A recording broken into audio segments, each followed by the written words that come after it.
Hello friends, आज हम लोग नेक्स्ट कंपाउंड हाइड्रोजन का लेकर के आए हैं हाइड्रोजन क्लोराइड के बारे में।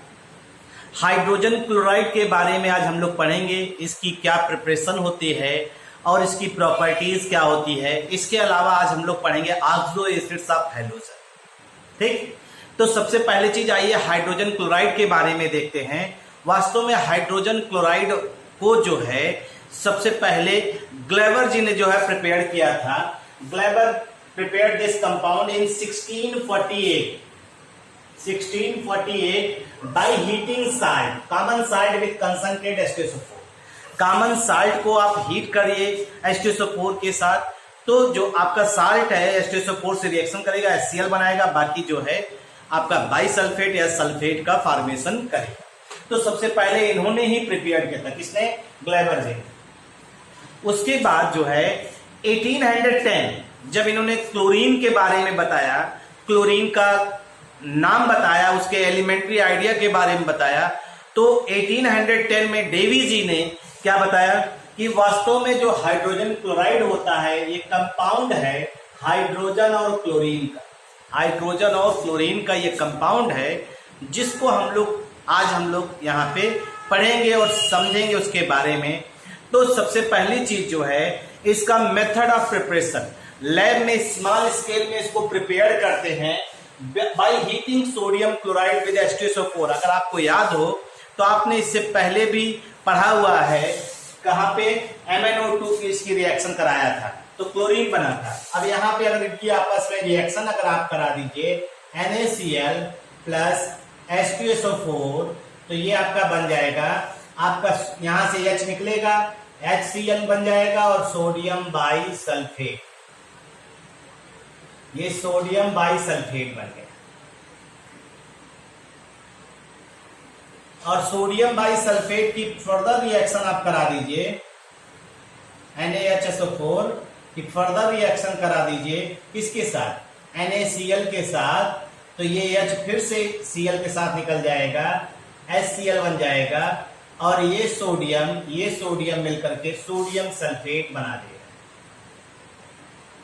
ये सोडियम सल्फेट का फॉर्मेशन हो गया, देख रहे हैं?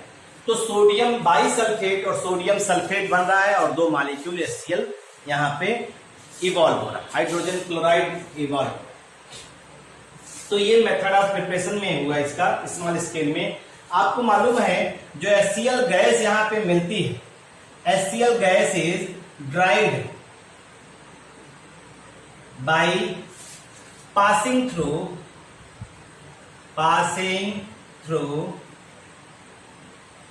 Concentrate H2SO4। यानी इसमें जो मॉइस्चर की इम्प्योरिटी रहती है उसको आप जब HCl गैस को पास करेंगे कंसंट्रेट H2SO4 से, तो ये सीधे आपका जो है मॉइस्चर को कंसंट्रेट H2SO4 चूंकि डिहाइड्रेटिंग एजेंट होता है तो ये एब्जॉर्ब कर लेगा, बाकी आपको ड्राई HCl गैस जो है यहाँ पे मिल रहा है। एक क्वेश्चन यहीं पे राइज करता है कि और भी डिहाइड्रेटिंग एजेंट होते हैं तो क्या HCl को हम लोग उससे ड्राई कर सकते हैं? तो आंसर इसका जान लीजिए, ये चीज संभव नहीं है। HCl is not dried by other dehydrating agent।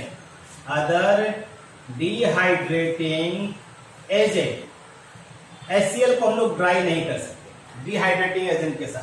क्यों? क्योंकि HCl चूंकि एसिड है, बिकॉज इट इज एसिड है। डिहाइड्रेटिंग एजेंट हम लोग कौन कौन सा ले रहे हैं? जैसे P2O5, कैल्शियम ऑक्साइड, ये भी डिहाइड्रेटिंग एजेंट होते हैं। P2O5 और कौन सा है आपका dehydrating agent by calcium oxide, ये डिहाइड्रेटिंग एजेंट।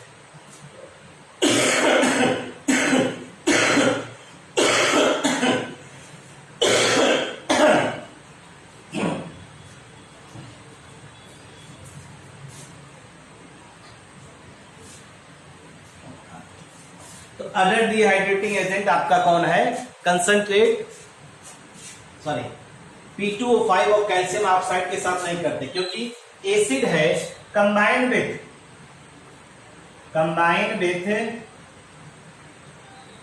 डिहाइड्रेटिंग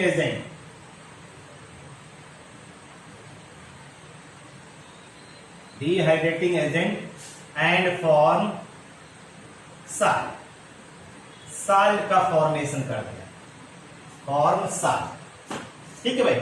जैसे अगर हम लोग इसी को ध्यान दें, जैसे आप खुद देखिए, हमने कहा अगर कैल्शियम ऑक्साइड आप लेते और HCl से रिएक्शन, देखिए HCl इसके साथ रिएक्शन करा देगा और HCl रिएक्शन करेगा तो बना देगा CaCl2 और प्लस H2O। इसे हम लोग कहते हैं पैरेट ऑफ इनऑर्गेनिक केमिस्ट्री। ऐसे ही अगर हम लोग दूसरा क्या है P2O5, तो P2O5 अगर यूज करें in the presence of HCl, ये सीधा आपका रिएक्शन कंप्लीट हो जाएगा और यहाँ पे जो आपका बन जाएगा मेटाफॉस्फोरिक एसिड 3HPO3 बन जाएगा और फास्फोरस ऑक्सीक्लोराइड बन जाएगा। तो डिहाइड्रेटिंग एजेंट के रूप में हम किसका इस्तेमाल करेंगे? Concentrate H2SO4। प्रॉपर्टी है ये देखिए, अगर प्रॉपर्टी की बात करें तो ये कलरलेस होता है, पंजेंट स्मेल होता है, पंजेंट स्मेलिंग गैस होता है, ये पंजेंट स्मेल की जो है गैस निकलती है। ठीक है भाई। तो कलरलेस, पंजेंट और सफोकेटिंग इसकी स्मेल होती है, काफी सफोकेटिंग होती है। हम लोग जो है लैब में इसको ऑब्जर्व करते हैं, suffocating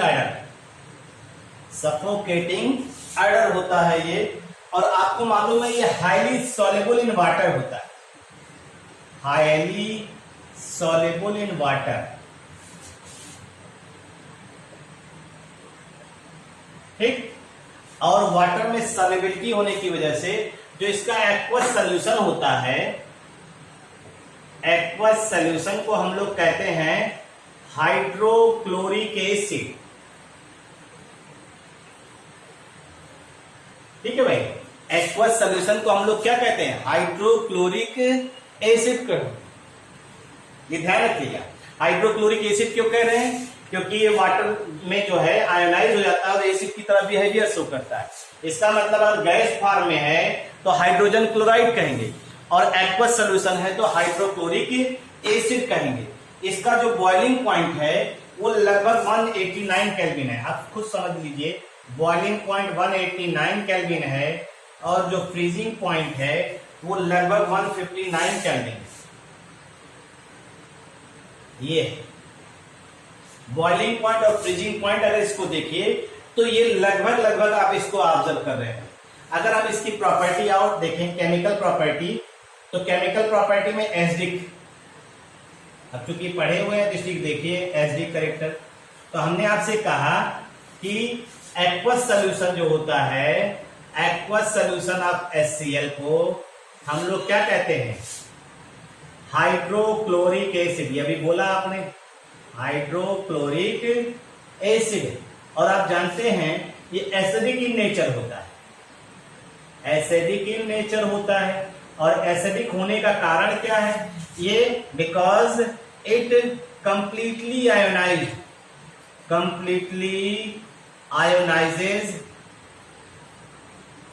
ionizes into water and gives H plus ion. ये H प्लस आयन रिलीज करता है, H प्लस आयन रिलीज करता है, इस वजह से ये एसिडिक होता है। और आपको मालूम है इसका डिसोसिएशन कांस्टेंट यानी Ka भी वेरी हाई है। अभी हम आपको दिखा रहे हैं Ka वेरी हाई है, इसलिए कैसा एसिड होगा? स्ट्रॉन्ग एसिड होगा, ये स्ट्रॉन्ग होगा। अगर हम इसी रिएक्शन को दिखाएं आपको वाटर के साथ, तो देखिए H2O में HCl को डिजॉल्व किया, तो डिजॉल्व करने पर H3O प्लस आ गया और प्लस Cl माइनस, और जो Ka की वैल्यू है 10 पावर 7 के रेंज में। ठीक। और 10 की पावर 7 जो है ये इंडिकेट करता है कि Ka की वैल्यू यानी डिसोसिएशन कांस्टेंट इसे पढ़ते हैं, इसे डिसोसिएशन कांस्टेंट ऑफ एसिड। जितना ज्यादा ये होगा, आप ध्यान रखिएगा, जितना ज्यादा ये होगा एसिड उतना स्ट्रांग होगा। तो यहाँ Ka की वैल्यू 10 पावर 7 ये माना जाता है बहुत ज्यादा, और इस वजह से एसिड क्या होगा, स्ट्रांग, यानी HCl जो है वो स्ट्रांग एसिड की तरह बिहेवियर शो करेगा। कहां पे, water. Reaction with ammonia, ammonia से रिएक्शन करिए तो ये जो है इस रिएक्शन को हम लोग टेस्ट फॉर अमोनियम आयन भी मानते हैं। Test for ammonium ion lab में हम लोग टेस्ट करते हैं और बच्चों को बताते भी हैं कि कैसे आप टेस्ट करेंगे अमोनियम आयन का। तो आप ऐसा एक साइड लेते हैं जिसमें क्या पाया जाता है, अमोनियम आयन पाया, जैसे अमोनियम क्लोराइड लिया और अमोनियम क्लोराइड का एक्वस सोल्यूशन लिया तो NH4+ आयन बन गया। उसकी NaOH से रिएक्शन कराते हैं, NaOH से रिएक्शन कराएंगे तो वहां से अमोनिया गैस निकलती है। उसी अमोनिया गैस को आप क्या करते हैं, एक HCl से भीगी छड़ उसके टेस्ट ट्यूब के मुंह पे ले आते हैं। तो टेस्ट ट्यूब के मुंह पे ले आएंगे तो यहाँ से अमोनिया गैस निकल रही है और ये HCl से भीगा हुआ छड़ है। दोनों को जब एक दूसरे से कॉम्बिनेशन होता है तो व्हाइट डेंस फ्यूम्स का फॉर्मेशन होता है। तो ये टेस्ट फॉर अमोनिया होता है, यानी आपने क्या कहा, अमोनिया गैस है और ये HCl है, और जैसे ही आपस में रिएक्शन करेंगे NH4Cl का व्हाइट डेंस फ्यूम बन जाएगा। डेंस फ्यूम्स, ये व्हाइट डेंस फ्यूम्स का फॉर्मेशन होगा। ये आप बता सकते हैं ये टेस्ट फॉर अमोनियम आयन, ठीक है भाई। इसको आप जो है टेस्ट फॉर अमोनियम आयन के रूप में इस्तेमाल भी कर सकते हैं भाई, इसमें बहुत बड़ी चीज नहीं है। अगर आप देखेंगे और समझेंगे तो ये आपको समझ में आ जाएगा। Formation of aqua regia, formation of aqua regia, aqua regia आपने सुना होगा, अम्लराज इसे कहते हैं, अम्लराज कहते हैं। अम्लराज की एक खासियत ये होती है कि ये 3 पार्ट कंसंट्रेट HCl लेते हैं और 1 पार्ट कंसंट्रेट HNO3 लेते हैं, और इनके मिक्सचर को हम लोग क्या कहते हैं, एक्वारेजिया। इसकी एक खासियत यही है, एक्वारेजिया कहते हैं। और आपको मालूम है HNO3 यहां पे एक्ट करता है, act as oxidising agent, act as oxidising agent, और ये एक्ट करता है रिड्यूसिंग एजेंट। और ये आपको जो है फॉर्मेशन एक्वारेजिया का हो गया, ठीक है भाई। In aqua regia HCl act as reducing agent और concentrate HNO3 act as a oxidising agent. अगर ये आपस में रिएक्शन करते हैं तो देखिए HCl और HNO3 अगर ये दिखाएं हम तो यहाँ पे ये नाइट्रोसिल क्लोराइड बनाते हैं, नाइट्रोसिल क्लोराइड का फॉर्मेशन NaCl बन जाता है। H2O का भी फॉर्मेशन कर रहे हैं, ठीक है, पैलेट्स ऑफ इनऑर्गेनिक केमिस्ट्री हमने कई बार कहा, और प्लस क्लोरीन एटम बनेगा, प्लस क्लोरीन एटम बनना है, ठीक। यही क्लोरीन एटम जो है रिएक्शन में पार्टिसिपेट करता है। यहाँ Cl-1 है, यहाँ नाइट्रोजन +5 है, यहाँ Cl 0 होगा एटॉमिक फॉर्म में, यहाँ नाइट्रोजन +3 है। तो ये क्या हो रहा है, रिडक्शन। अगर ये रिडक्शन हो रहा है तो एजेंट कैसा होगा, ऑक्सीडाइजिंग, एजेंट ऑक्सीडाइजिंग हो गया, और ठीक, और ये क्या कर रहा है, -1 से 0 क्या हो रहा है, ऑक्सीडेशन। तो क्या हो जाएगा, एजेंट कैसा होगा, रिड्यूसिंग, रिड्यूसिंग एजेंट हो जाएगा, ये रिड्यूसिंग एजेंट हो जाएगा। यही जो क्लोरीन है, यही क्लोरीन जो है रिएक्शन में इन्वॉल्व होता है, यही जो आपका क्लोरीन यहाँ पे इन्वॉल्व हो रहा है वही रिएक्शन में इन्वॉल्व होता है। और एक्वारेजिया की खासियत होती है कि एक्वारेजिया नोबल मेटल्स को भी डिसॉल्व कर लेता है, ध्यान रखिएगा इसको। एक्वारेजिया की एक खासियत होती है, aqua regia dissolves, aqua regia dissolves noble metals सुना होगा, जिनकी रिएक्टिविटी बहुत कम होती है, लो रिएक्टिविटी होती है, उन्हें नोबल मेटल्स कहते हैं। जैसे नोबल गैसेस कहते हैं ना हैलोजन को, नोबल मेटल्स जैसे Au है और Pt, AuPt, क्योंकि ये noble metals can not dissolve by single acid. these noble metals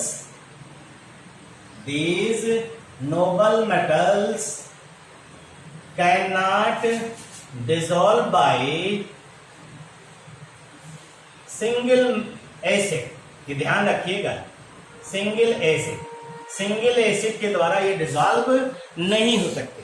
तो अगर सिंगल एसिड के द्वारा डिजॉल्व नहीं हो रहे हैं तो इसका मतलब हम एक्वारिजियन मिक्सचर के द्वारा कर रहे हैं। तो जो आपका Cl है, देखिए जैसे नोबल मेटल है, यही है, ये Cl से रिएक्शन करेगा और ये AuCl3 बना देगा। ठीक, 0 और +3 हो गया, ये +3 हो गया, यानी Cl यहाँ पे AuCl3 यानी Cl 0 है, 0 से -1 में जा रहा है। ठीक, तो ये इस तरह से रिएक्शन कर रहा है।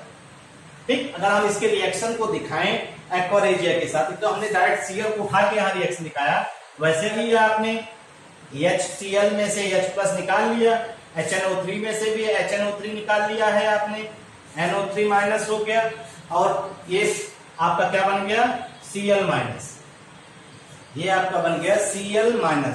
ठीक, एक H इसके साथ जोड़िए, HNO3 हो जाएगा, 3 H इसके साथ जोड़ लीजिए और एक Cl- एक्स्ट्रा। तो आपने अभी बताया था Au जो है इसके साथ जुड़ेगा Cl के साथ, तो AuCl, अब 4 Cl, चारों Cl के साथ जुड़ जाएगा, एक माइनस के साथ जुड़ जाएगा।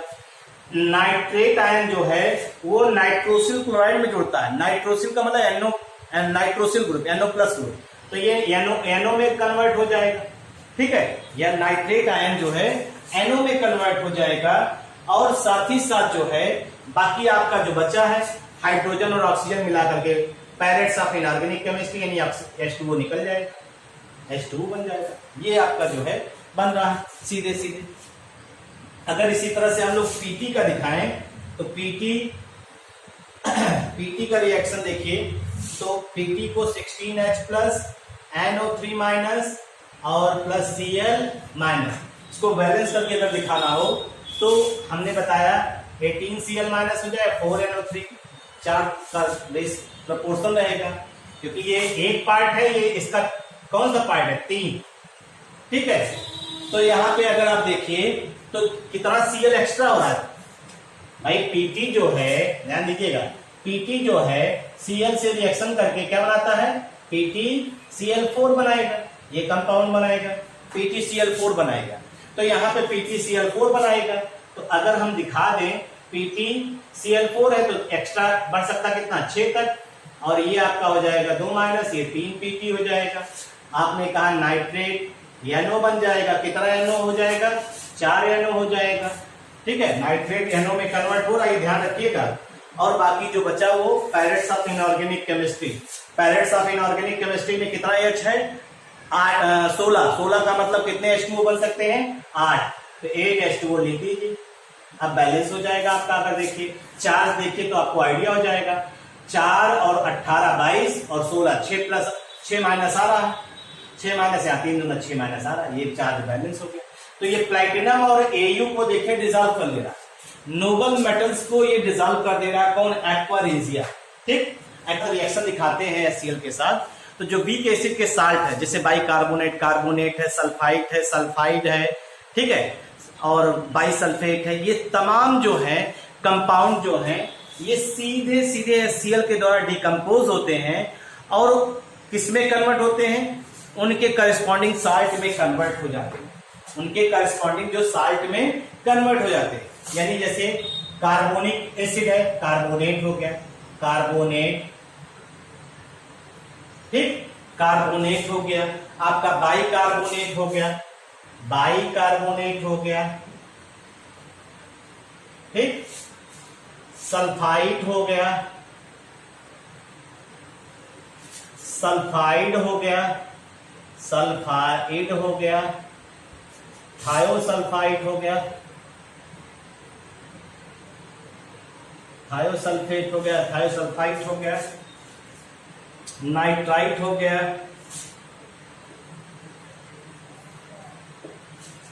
Etcetera. These are decomposed, these are decomposed, ये सब के सब डिकम्पोज करते हैं किसके द्वारा? कंसंट्रेटेड HCl के द्वारा। These are decomposed by, these are decomposed by HCl, these are decomposed by HCl, ये HCl के द्वारा जो है डिकम्पोज करेंगे and gives the characteristic gases, and gives the characteristic gases, जो इनकी characteristic gases होंगी उनको इवॉल्व करेंगे। जैसे कार्बोनेट की कैरेक्टरिस्टिक क्या है? कार्बन डाइऑक्साइड, ठीक है, गिव्स द कैरेक्टरिस्टिक गैसेस, ठीक। और आप अगर इसी को देखिए जैसे Na2, जिनको आप नॉर्मली ऑब्जर्व कर सकते हैं, Na2H2O3 डाइसल्फेट HCl, ये आप इनका कैरेक्टरिस्टिक देखिए, सबका कैरेक्टरिस्टिक देखिए, आपको समझ में आए। कार्बोनेट का कैरेक्टरिस्टिक क्या होता है? CO2। बाइकार्बोनेट का कैरेक्टरिस्टिक क्या होता है? CO2। सल्फाइड का कैरेक्टरिस्टिक क्या होता है? Sulphur dioxide. इसका कैरेक्टरिस्टिक क्या होता है? सल्फाइड का H2S गैस। नाइट्राइट का क्या होता है? NO और NO2। और इसका क्या होता है? सोडियम सल्फाइड का कैरेक्टरिस्टिक क्या होता है? Sulphur dioxide. सोडियम सल्फेट का कैरेक्टरिस्टिक क्या होता है? ये सारे गैस निकल रहे हैं। बाकी आप बना सकते हैं, देखिए H2O plus 2 NaCl, H2O plus NaCl, H2O plus 2 NaCl, 2 NaCl। यहां पे क्या बना? NaCl, NaCl बना था,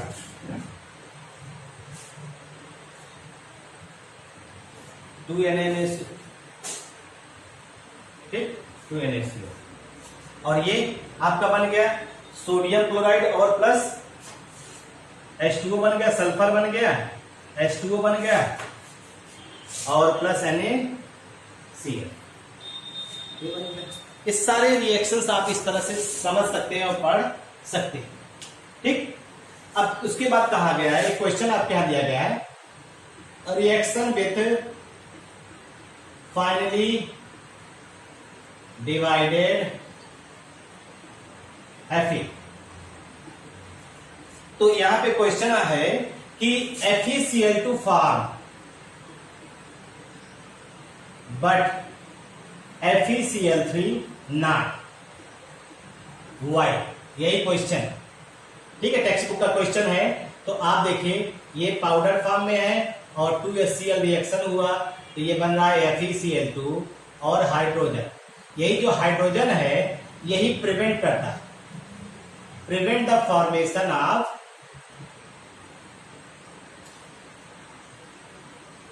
FeCl, ये ध्यान रखिए, ठीक है भाई।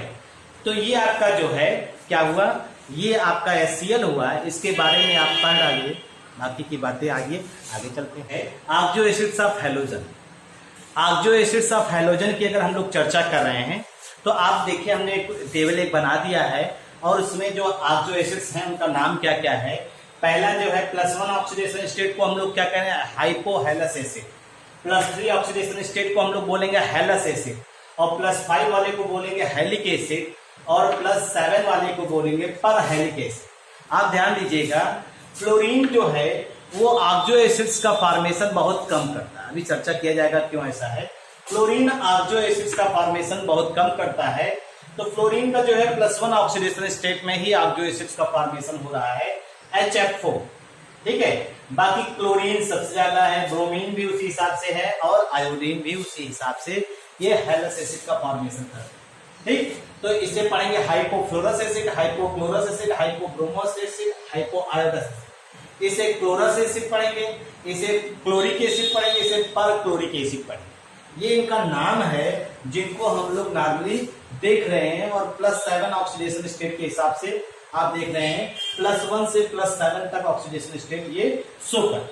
आपको मालूम है फ्लोरीन की जो होती है, अब देखिए एक एक चीज, फ्लोरीन है very little tendency to form oxo acids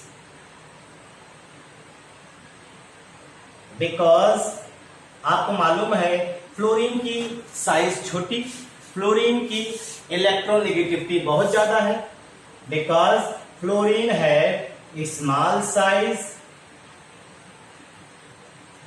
high electronegativity. ठीक, फ्लोरीन की साइज स्मॉल होती है और हाई इलेक्ट्रोनेगेटिविटी होती है। ठीक, हेंस कैन नॉट इसी वजह से ये सेंट्रल एटम के रूप में can not form higher oxo acids because they can't act as central atom.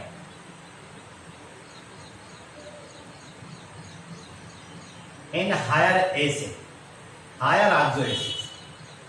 Oxo acids में सेंट्रल एटम की तरह एक्ट नहीं करते। भाई फ्लोरीन की इलेक्ट्रोनेगेटिविटी बहुत ज्यादा है तो अपने इलेक्ट्रॉन को टाइटली बाउंड किया होगा, उसके इलेक्ट्रॉन का प्रमोशन उस हिसाब से नहीं हो पाएगा। इस वजह से ये नॉर्मली जो है ऑक्सो एसिड्स का बहुत कम फॉर्मेशन करता है। अदर मेंबर्स जो होते हैं अदर फॉर्म 4 सीरीज, देख रहे हैं आप ना, जैसे HXO, HXO2, HXO3 और HXO4, ये आपका जो है 3-4 सीरीज है जिसको बना रहे हैं अदर मेंबर्स। ठीक, 4 सीरीज का फॉर्मेशन करें, एक सीरीज तो वो भी बना रहा है। ठीक है, और ये सारे के सारे they are stable only in the aqueous solution or in their salt के रूप में एक स्टेबल होते हैं, or in the form of salt, or in the form of या तो साल्ट के रूप में ही स्टेबल होते हैं और या तो किस फॉर्म में, एक्वस सॉल्यूशन में स्टेबल होते हैं। अगर आप देखिए इसका, हम इसी को देख रहे हैं तो आपका स्ट्रक्चर जो आप नॉर्मली देख सकते हैं HOCl ये है, O के पास 4 इलेक्ट्रॉन, लोन पेयर हो गया। आप ऐसे दिखा सकते हैं HOCl फिर डबल बॉन्ड O, फिर HOCl double bond O double bond O, HOCl double bond O double bond O double bond O, ये है ये स्ट्रक्चर है। मतलब सब में OH बॉन्ड देखे पाया जा रहा है, सब में OH बॉन्ड पाया जा रहा है, ये ध्यान रखिएगा। और इसी OH की वजह से सारे के सारे जो हैं वो क्या होंगे, एसिडिक कैरेक्टर शो करेंगे, यानी H+ आयन रिलीज करेंगे। ठीक, तो अभी हम लोग इनका कंपैरिजन भी करेंगे एसिडिक कैरेक्टर से रिलेटेड। तो पहले आइए देखते हैं कि हम लोग +1 ऑक्सीडेशन स्टेट वाले में कंपेयर करते हैं, फिर एक ही एलिमेंट का जो है जैसे जैसे ऑक्सीडेशन नंबर बढ़ता है उनके ऑक्सीडेशन स्ट्रेंथ में क्या इन्फ्लुएंस, क्या इंपैक्ट डेवलप करता है उसको पढ़ते हैं। तो आइए देखते हैं और समझने का प्रयास करते हैं।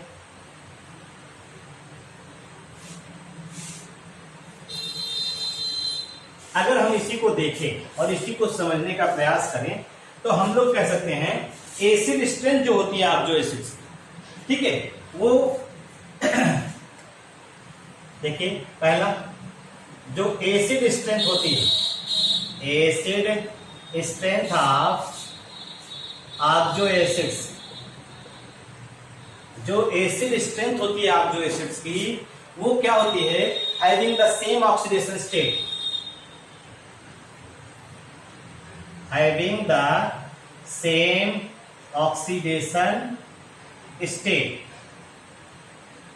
having the same oxidation state, ठीक, तो आपको मालूम है जैसे जैसे एटॉमिक नंबर बढ़ेगा, with increasing atomic number, with increasing atomic number जैसे जैसे बढ़ेगा, acidic strength decreases, acidic strength decreases, acidic strength decrease करता है।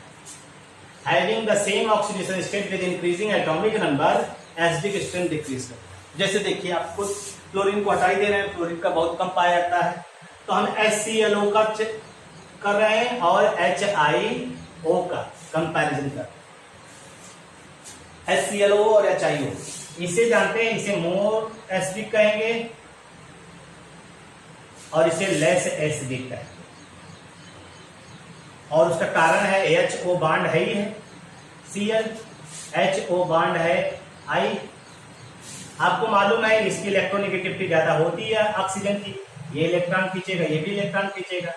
तो यहाँ पे Cl की इलेक्ट्रोनेगेटिविटी हाई होती है और इसकी इलेक्ट्रोनेगेटिविटी क्या होती है, लो होती है। तो इलेक्ट्रॉन कुछ इधर भागेगा, इधर इलेक्ट्रॉन कुछ इधर की तरफ भागेगा, यानी ये जो OH बॉन्ड है, ये OH बॉन्ड मोर पोलर हो जाएगा, ये OH बॉन्ड मोर पोलर हो जाएगा, और यहां पे जो OH बॉन्ड है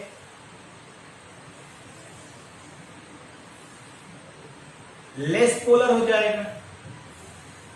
अरे भाई ये दोनों का कंबाइंड इफेक्ट जो होता है ये ज्यादा होता है, इन दोनों का कंबाइंड इफेक्ट की अपेक्षा इसका कंबाइंड इफेक्ट ज्यादा होता है, तो ये OH बॉन्ड ज्यादा पोलर होगा, ज्यादा पोलर होगा तो इजिली H+ आयन रिलीज करेगा, और जब इजिली H+ आयन रिलीज करेगा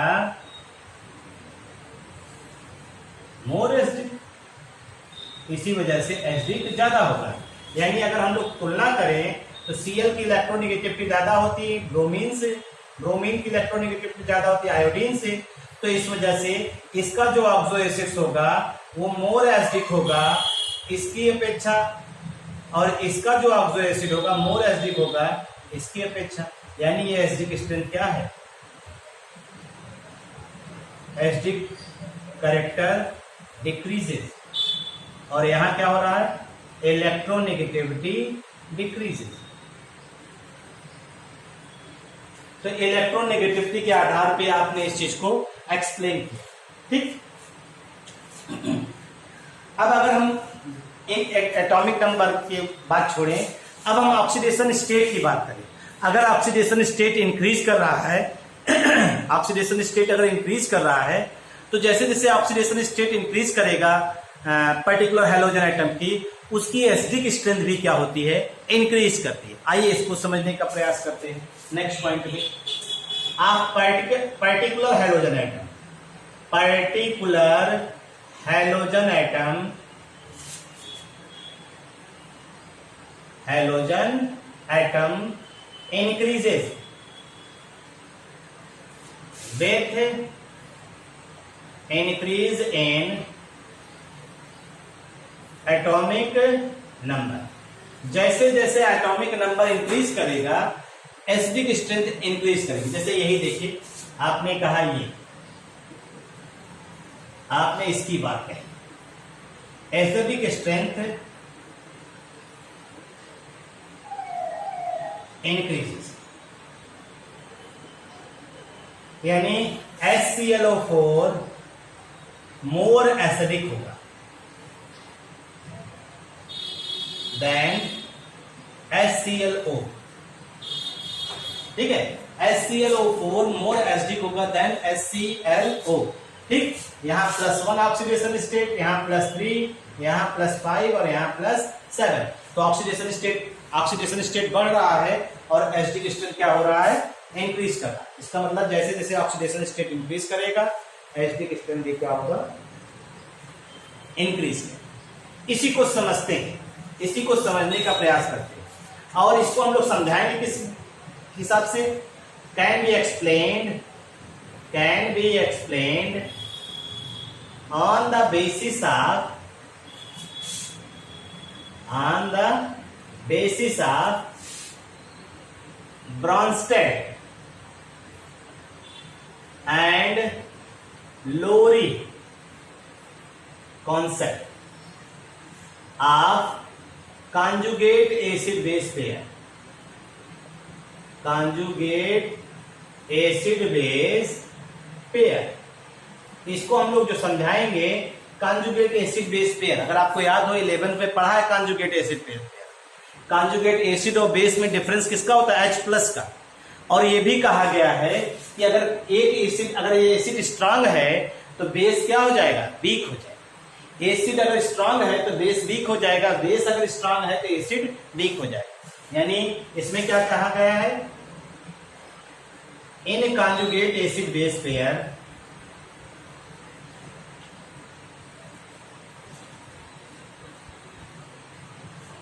एसिड अगर स्ट्रांग है,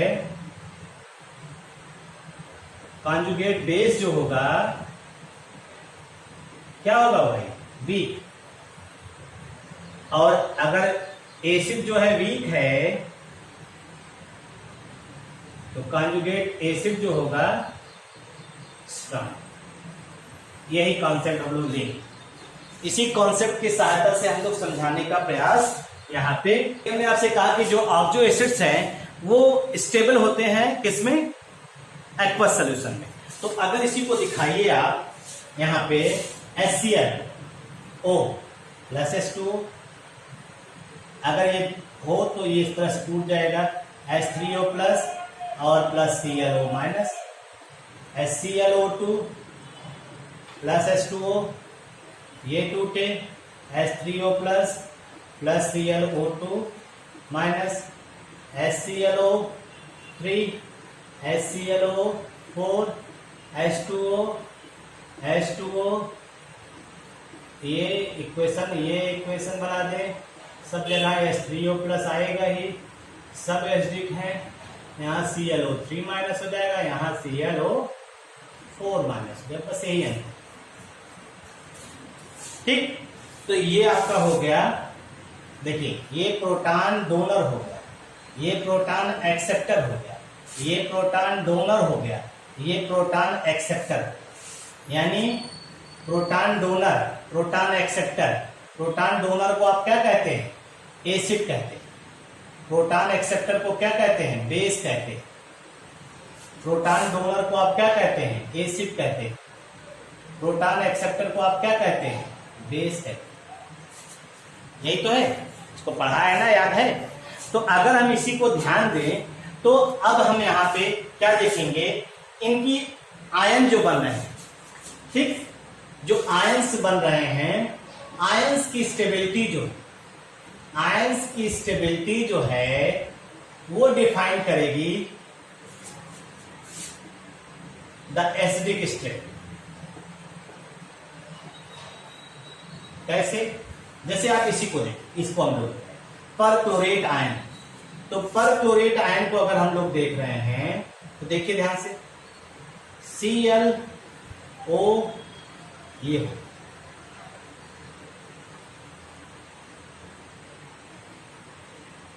ये माइनस हो गया, यहां डबल बॉन्ड हो गया, यहां डबल बॉन्ड हो गया, यहां डबल बॉन्ड हो गया। अब इसको घूमने के लिए, इस निगेटिव चार्ज को घूमने के लिए कितने ऑक्सीजन है? 4। तो ये 4 स्ट्रक्चर बनाएंगे। डबल बॉन्ड यहां आ जाएगा, माइनस यहां आ गया, ये हो गया, ये हो गया। फिर Cl डबल बॉन्ड यहां हो गया, यहां डबल बॉन्ड हो गया, यहां माइनस हो गया। जहां माइनस रहेगा वो सिंगल बॉन्ड हो जाएगा, बस ध्यान रखिए। और फिर ये Cl डबल बॉन्ड यहां हो गया, डबल बॉन्ड यहां हो गया, डबल बॉन्ड यहां हो गया, सिंगल बॉन्ड यहां, ये स्ट्रक्चर हो गया। तो परक्लोरेट आयन जो है, परक्लोरेट आयन यानी ClO4 माइनस, कितना रिजोनेटिंग स्ट्रक्चर शो कर रहा है? 4 resonating structure, 4 resonating structure show कर रहा है। इसी तरह से अगर ClO3 माइनस को देखेंगे तो जितना ऑक्सीजन है उतना रिजोनेटिंग स्ट्रक्चर शो कर रहा है। तो ये कितना शो करेगा? 3 रिजोनेटिंग स्ट्रक्चर। और ClO2 माइनस कितना शो करेगा? 2 रिजोनेटिंग स्ट्रक्चर। और ClO माइनस जो है 1 स्ट्रक्चर शो करेगा। ठीक, आपने पढ़ा है greater the resonating structure, greater is the stability of ions। ठीक, इसका मतलब है ClO4 माइनस जो है ये 4 स्ट्रक्चर शो कर रहा है, 4 स्ट्रक्चर शो कर रहा है, तो हेंस आप कह सकते हैं ClO4 माइनस मोर स्टेबल। ठीक, ये मोर स्टेबल होगा। और अगर इनका रेजोनेंस हाइब्रिड स्ट्रक्चर दिखाएं, देखिए ClO ये हो गया,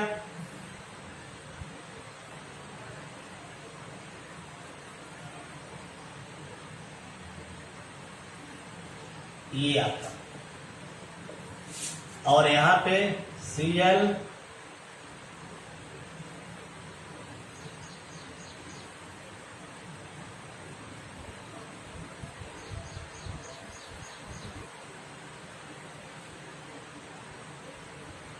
ये हो गया Cl,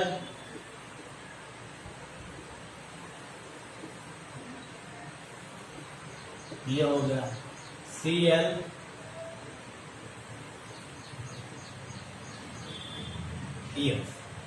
ये सब रेजोनेंस हाइब्रिड स्ट्रक्चर है। अगर आप देखिए तो इसमें ये 4 स्ट्रक्चर शो कर रहा है, तो ये ज्यादा स्टेबल होगा, ये कम स्टेबल होगा, इससे ये और कम होगा, ये सबसे कम ये होगा। तो इसके आधार पे अब इसको ध्यान दीजिएगा, इसका मतलब है इसका ये आयन लेस स्टेबल, तो लेस स्टेबल अगर ये आयन होगा ClO माइनस लेस स्टेबल होगा, तो ये फिर किसमें जाना चाहेगा, तो इसकी स्ट्रॉन्ग टेंडेंसी होगी प्रोटॉन एक्सेप्ट करने की, और ये प्रोटॉन एक्सेप्ट करेगा फिर कन्वर्ट हो जाएगा किसमें, इसमें। तो प्रोटॉन एक्सेप्ट करने की टेंडेंसी अगर इसकी ज्यादा होगी तो ये क्या हो जाएगा, स्ट्रॉन्ग बेस हो जाएगा, और स्ट्रॉन्ग बेस का जो कॉन्जुगेट एसिड होगा वो क्या हो जाएगा, वीक हो जाएगा। यानी अगर हम इसी को, ये देखिए यहाँ कॉन्जुगेट एसिड बेस पेयर लिखा है हमने, और जो कॉन्जुगेट एसिड बेस पेयर लिखा है उसमें हमने एक चीज ध्यान दिया आपने, एसिड अगर स्ट्रांग हो कॉन्जुगेट बेस वीक, एसिड अगर वीक होगा कॉन्जुगेट एसिड स्ट्रांग होगा। इसी को लेकर के अगर आपको समझाने का प्रयास जो कर रहे हैं, अगर आपके समझ में आ जाए तो बेस्ट है। देखिए हम क्या समझाना चाहते हैं, हमने कहा कि चूंकि ClO माइनस लीस्ट स्टेबल है, लीस्ट स्टेबल है, तो ये प्रोटॉन डोनेट करने की टेंडेंसी कम शो करे। क्यों? क्योंकि जब ये काम भी कर रहा है और अनस्टेबल हो जा रहा है, तो ये काम ये नहीं करे, ये तुरंत क्या करेगा कि भाई इस फॉर्म में अनस्टेबल हो जा रहा है, तो ये तुरंत प्रोटॉन लेकर के फिर से HClO में कन्वर्ट हो जाएगा, यानी least stable. Hence it has a strong tendency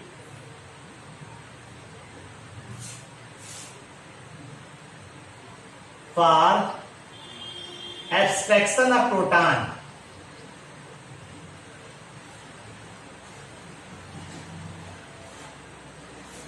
and form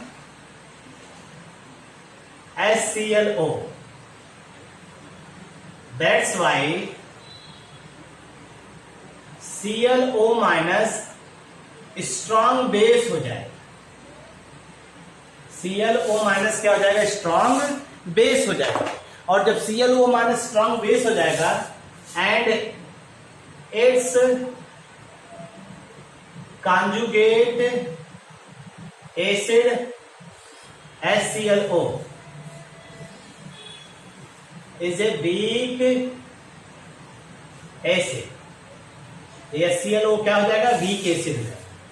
जब ये भाई इस रूप में अनस्टेबल है तो ये प्रोटॉन लूज करने की टेंडेंसी कम शो करेगा, प्रोटॉन गेन करने की टेंडेंसी ज्यादा शो करेगा।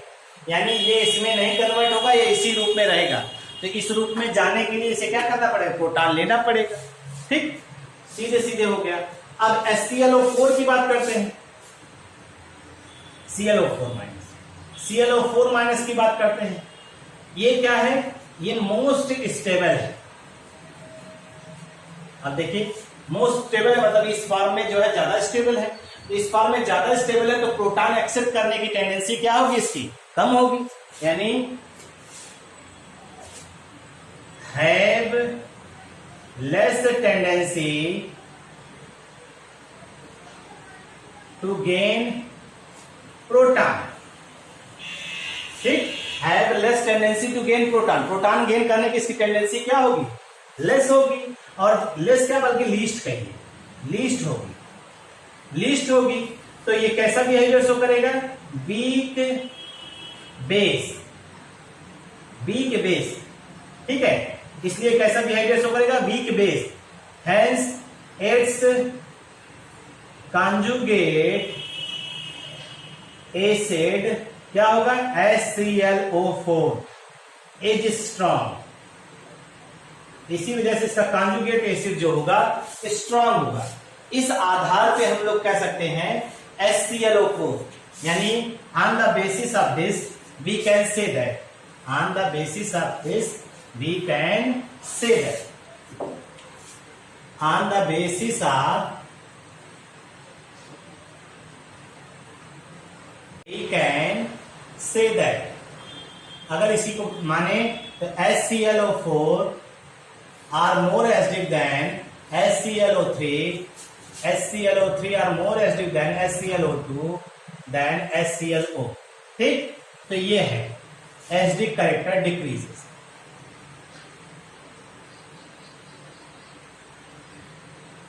ठीक है भाई, एसिडिक कैरेक्टर यहां तक क्या हो रहा है? डिक्रीज कर रहा है भाई. ये आपका जो है क्या है? ऑक्सो एसिड्स ऑफ हैलोजन है, जिनको आपने नॉर्मली देखा और समझने का प्रयास किया. एक दो बार और देखिएगा, आपको आइडिया हो जाएगा. इतनी बातों को पढ़ डालिए, बाकी की बातें नेक्स्ट डे पढ़ा जाएगा. Thank you.